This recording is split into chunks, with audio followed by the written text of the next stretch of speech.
आपको बताएं कि बीजेपी की हुकार राम की जयकार क्यों, क्योंकि बंगाल में बीजेपी का शक्ति प्रदर्शन देखने को मिला। दरअसल रामनवमी पर शोभा यात्री यहां पर निकाली गई, शोभा यात्रा निकाली गई और अलग अलग जगहों पर बीजेपी के दिग्गज भी मौजूद रहे।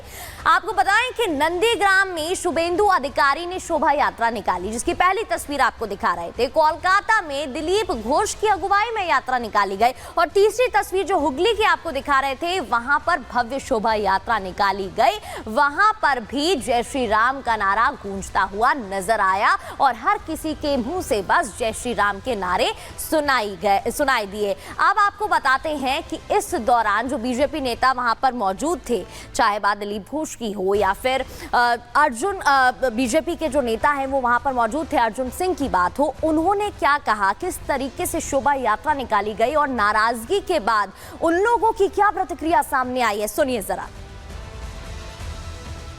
हिंदुस्तान में रामनवमी नहीं होगा तो कहाँ हो? लंदन में होगा। यहाँ राम यहाँ के राष्ट्र पुरुष है। रामनवमी धमाके से होगा, हर साल होगा और एक से एक बड़ा होगा। ममता बनर्जी जो मुख्यमंत्री हैं, ये सनातनियों का अपमान कर रही हैं और सीधे कह रही हैं कि दंगा होगा। अरे आप एक मुख्यमंत्री हैं, आप दंगा होगा कैसे कह सकती हैं? आपका काम है इस राज्य का एडमिनिस्ट्रेशन ठीक रखना। आप किसको, सनातनियों को दंगाबाज बना रही हैं? आप सिर्फ सनातनियों को अपमान करते हैं कि सनातनी दंगाबाज हैं। आपको शर्म आना चाहिए, आपको रिजाइन देना चाहिए। तो नंदीग्राम में उत्सव की क्या तस्वीरें वो भी हमने आपको दिखाई और बीजेपी नेताओं ने क्या कहा, लेकिन अब आपको बताते हैं कि नंदीग्राम में भव्य राम मंदिर बनेगा। जी हाँ, साथ ही शुभेंदु अधिकारी ने आधारशिला भी रखी। दरअसल नंदीग्राम में 2007 में बड़ा आंदोलन हुआ था और भूमि अधिग्रहण के खिलाफ आंदोलन किया गया था। अधिग्रहण के खिलाफ आवाज उठाई गई थी। आंदोलन में गोली चलने से 7 लोगों की जान चली गई थी। सोनाचुरा गांव की बात करें तो ममता सरकार ने गोली चलवाई, इस तरीके के दावे आरोप लगाए गए। अब इसी सोनाचुरा गांव में भव्य मंदिर बनेगा, ये दावा बीजेपी ने किया है और शुभेंदु अधिकारी ने, जो कि बीजेपी के नेता है, आधारशिला उन्होंने रखी। उन्होंने क्या कहा वो भी आप सुन लीजिए। दिखा रहा है, हिंदुस्तान में जीना है तो हिंदू हित में काम करना है। बंगाल में हिंदू हित में जो काम करेगा, बंगाल में वही राज करेगा। और नंदीग्राम के बाद हावड़ा की तस्वीर आपको दिखाते हैं। वही हावड़ा जहां पर पुलिस ने पहले शोभा यात्रा निकालने से मना कर दिया था, इजाजत नहीं दी थी, उसके बाद हाईकोर्ट से परमिशन मिली और कई शर्तों के साथ ये जो शोभा यात्रा है वो निकाली गई। कि इस दौरान ये तस्वीरें आप देख रहे हैं किस तरीके से लोगों ने पुष्प वर्षा कर हाथों में झंडे लिए शोभा यात्रा में दिखाई दे रहे हैं। हालांकि शर्तें कई थी कि आप कोई शस्त्र लेकर इस यात्रा में नहीं आ सकते हैं।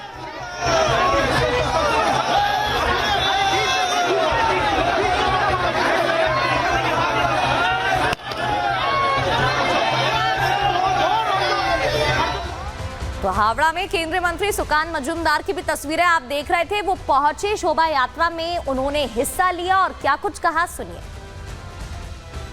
ममता बनर्जी हर तरीके से हिंदुओं को जताने की कोशिश कर रही है कि हिंदू दूसरे दर्जे के नागरिक है, इसीलिए हिंदू हर त्योहार में आपको कोर्ट जाना पड़ रहा है। और सबसे बड़ी बात है, पश्चिम बंगाल में हिंदू 70% है। इसके बावजूद अगर हावड़ा में इतनी पुलिस बल और पूरे स्टेट में इतने पुलिस बल की तैनाती करनी पड़ी रामनवमी पीसफुल करने के लिए, तो मुझे लगता है दाल में कुछ काला है, कुछ तो गड़बड़ है। पूरे पश्चिम बंगाल को इस विषय में सोचना चाहिए। तो बंगाल में रामनवमी राजनीति हथियार बन गया है। वो इसलिए क्योंकि प्रदेश सरकार ने शोभा यात्रा की अनुमति नहीं दी थी, जिसके बाद बीजेपी नेताओं में नाराजगी और हिंदुओं में भी नाराजगी देखने को मिली। हाईकोर्ट ने शर्तों के साथ शोभा यात्रा निकालने की इजाजत दी। राम और वाम से दीदी को क्यों परेशानी है, ये सवाल खड़ा हुआ। रामनवमी पर हर साल बंगाल में तनाव का माहौल देखने को ही मिलता है। पिछले दिनों की ही बात करें तब भी इसी तरीके से रिहर्सल रैली निकाली गई थी, जहां कट्टरपंथियों ने रैली पर पथराव कर दिया था, पत्थरबाजी हुई थी और तब भी हिंसा हुई और उपद्रव के बाद इसी तरीके की यानी कि तनावपूर्ण माहौल वहां पर देखने को मिला था। शोभा यात्रा के दौरान 1.5 करोड़ हिंदुओं के जुटने का दावा किया गया था कि यहां पर सभी हिंदू एक साथ एकत्रित होंगे। संवेदनशील इलाकों में ड्रोन से निगरानी रखी गई जिससे कि कोई परेशानी ना हो, क्योंकि जब शोभा यात्रा निकाली जाएगी तो बड़ी संख्या में हिंदू इस दौरान मौजूद रहेंगे, ऐसे में वहां पर कोई परेशानी ना हो। आपको बताते हैं हजारीबाग में पुलिस ने शोभा यात्रा को रोक दिया। बड़ी खबर आपको बता रहे हैं, पुलिस के यात्रा रोकने पर स्थानीय लोग भड़क उठे। हजारीबाग में पुलिस ने शोभा यात्रा को रोक दिया, उसके बाद लोगों में नाराजगी देखने को मिली। रोकने पर लोग भड़क गए। स्थानीय लोग महुदी गांव में रामनवमी जुलूस निकालने पर नाराजगी जताते दिखाई दिए। ये तस्वीरें आप देख रहे हैं। दरअसल शोभा यात्रा निकाली जा रही थी और हजारीबाग खास तौर पर वो जगह जहां पर हर साल धूमधाम से शोभा यात्रा निकाली जाती है, महुदी गांव में रामनवमी के त्योहार पर ये यात्रा रोक दी जाती है, जिसके बाद लोगों में नाराजगी देखने को मिलती है। लोग गुस्सा जताते हुए नारेबाजी करते हैं और भड़क जाते हैं।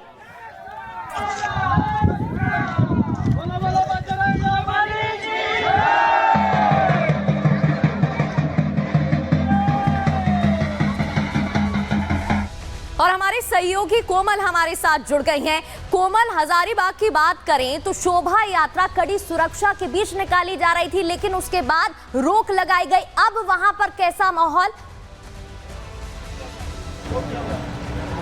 बिल्कुल, देखिए हजारीबाग से आपको तस्वीरें दिखा रहे हैं। पुलिस की तरफ से यहाँ पे फ्लैग मार्च निकाला जा रहा है, क्योंकि अगर हम बात करें तो मंगला जुलूस के दौरान पत्थरबाजी की घटना हुई थी, शिवरात्रि के दौरान पत्थरबाजी की घटना हुई थी। ऐसे में माहौल जो है रामनवमी का जुलूस शांतिपूर्वक निकले, इसे लेकर के प्रशासन अलर्ट है। यहाँ के स्थानीय एसपी हमारे साथ है। लेकिन सर, सवाल एक ये भी है कि बड़का गाँव के महुदी में प्रशासन की तरफ से जो है जुलूस नहीं निकालने दिया जाता है। हिंदू संगठनों में नाराजगी है इसे लेकर के काफ़ी ज़्यादा। देखिए, वो ये बहुत पुरानी कहानी है और बहुत पुराने समय से चला आ रहा है। उस पर फिर कोर्ट के द्वारा ही निर्णय लिया जा सकता है कि क्या करना है। और अभी सर, चूंकि आप लोग फ्लैग मार्च निकाल रहे हैं, अगर हम बात करें तो थोड़ा सेंसिटिव जोन भी हजारीबाग आ जाता है। हमेशा पथराव की तस्वीरें देखने को मिलती है।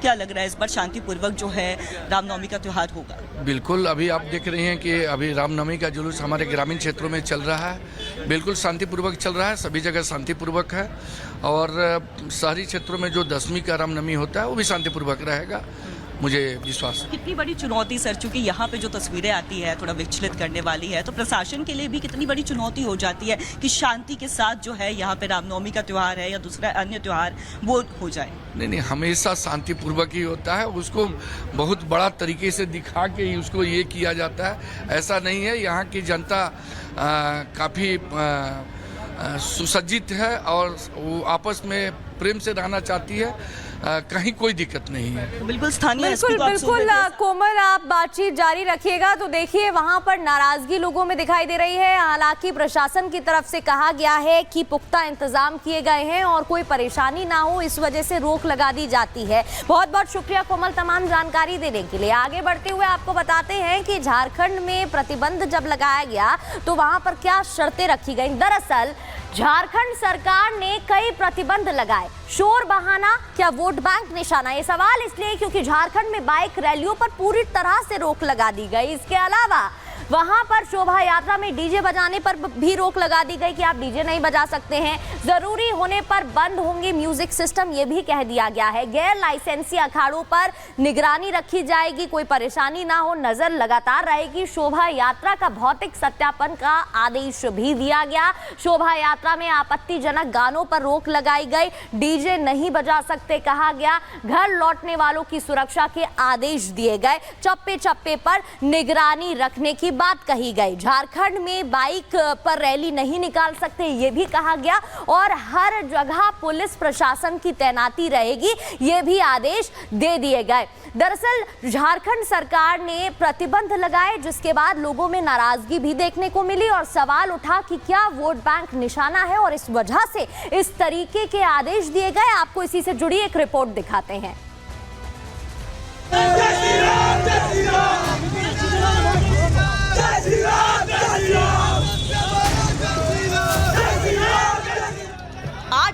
देश में रामनवमी का पर्व धूमधाम से मनाया जा रहा है। शहर शहर राम भक्त शोभा यात्रा निकाल रहे हैं। जिस पश्चिम बंगाल में बांग्लादेशी घुसपैठियों की मनमानी का आरोप लगता है, वहां की सड़कें आज भगवा रंग में रंगी नजर आई। बीजेपी ने आज अपने स्थापना दिवस के मौके पर हावड़ा, कोलकाता, नंदीग्राम और हुगली में शोभा यात्रा के जरिए शक्ति प्रदर्शन किया। अलग अलग जिलों में बीजेपी के नेताओं ने शोभा यात्राओं की कमान संभाली और पूरा बंगाल जय श्री राम के नारों से गूंज उठा। पश्चिम बंगाल के मुख्यमंत्री अक्सर राम और वाम जैसे शब्दों का इस्तेमाल करके अपनी हिंदू विरोधी सोच जाहिर करती हैं। जब पूरे विश्व के लोग रामलला के दर्शनों के लिए पहुंच रहे थे, तब दीदी ने राजनीतिक लाभ के लिए राम मंदिर से दूरी बना ली थी। ईद के मौके पर वो भाईचारे का नारा तो देती हैं, लेकिन रामनवमी पर शोभा यात्रा की परमिशन नहीं देती। ऐसे में इस बार हिंदुओं को हाईकोर्ट जाना पड़ा। रामनवमी के मौके पर शुभेंदु अधिकारी ने हिंदुत्व का बड़ा दांव चल दिया है। नंदीग्राम के सोनाचूरा गांव की जिस धरती पर सरकारी गोली से 7 लोगों की मौत हो गई थी, उसी धरती पर राम मंदिर की नींव रख दी गई है। मंदिर शिलान्यास कार्यक्रम के दौरान शुभेंदु अधिकारी ने ममता सरकार पर जमकर हमला बोला। राम भक्त के ऊपर, हिंदू के ऊपर अत्याचार कर रहा है। इसका खिलाफ इस बार हिंदू अपना ताकत दिखाने के लिए रामनवमी का त्योहार में घर से निकाल के सड़क में आया। रामनवमी के दिन बीजेपी की महिला नेता भी दीदी के खिलाफ हुंकार भरती नजर आई। लोकेट चटर्जी समेत कई महिला नेत्रियां बाइक रैली में शामिल हुई। केंद्रीय मंत्री सुकांत मजूमदार ने तो टीएमसी और वाम दलों से भी शोभा यात्रा में शामिल होने की अपील की। लेकिन राम तो सबके हैं, हम तो बोलते हैं राम सबके हैं, सब सारी पार्टियां, यहाँ तक कि सीपीएम को भी रामनवमी में जुलूस में चलना चाहिए। कौन मना कर रहा है? करना चाहिए। तृणमूल भी करे, कौन मना कर रहा है? बीजेपी के इस शक्ति प्रदर्शन का असर टीएमसी पर दिखने लगा है। जिस सरकार ने पहले शोभा यात्राओं की परमिशन नहीं दी थी, उसी के नेता अब रामनवमी की शोभा यात्राओं में शामिल हो रहे हैं। हिंदुओं का एक होना शायद ममता सरकार को डरा रहा है, तभी तो टीएमसी अब सॉफ्ट हिंदुओं की राह पकड़ रही है। हम लोगों को तो इनविटेशन मिला ईद मिलन में, सिमुई खाने में, तो धर्म है मुस्लिम का, लेकिन फेस्टिवल में हम लोग सब शामिल है उनमें। आज रामनवमी में यहाँ पर धर्म का बात अलग है, पूजा अलग है। बीजेपी का जो हिंदुत्व है वो डिवीजन का डिस्टॉर्टेड हिंदुत्व है। बंगाल जैसा हाल झारखंड में भी नजर आ रहा है। वोट बैंक की राजनीति हावी है। पिछले दिनों हजारीबाग में 1 महीने के अंतर में 2 बार हिंदुओं पर हमले हुए, लेकिन एक्शन के नाम पर फौरी कार्रवाई हुई। अब जब हिंदू रामनवमी का जश्न मना रहे हैं, तो सरकार की तरफ से कई पाबंदियां लगा दी गई हैं। झारखंड में बाइक रैलियों पर पूरी तरह से रोक लगा दी गई है। डीजे पर प्रतिबंध है। साथ ही ये निर्देश दिए गए हैं कि अगर जरूरत हो तो म्यूजिक सिस्टम भी बंद होंगे, यानी बिना सोरेन की पुलिस से पूछे राम भक्त राम के भजन भी नहीं बजा सकते। और ये सब सिर्फ एक खास वोट बैंक को ध्यान में रखकर किया जा रहा है। बंगाल हो या झारखंड, यहाँ राम का नाम लेने के लिए भी सरकार की अनुमति चाहिए। ऐसे में हिंदुओं को तय करना होगा कि राम के देश में राम भक्तों की सुनी जाएगी या विशेष वर्ग की। Bureau report, Republic Bharat.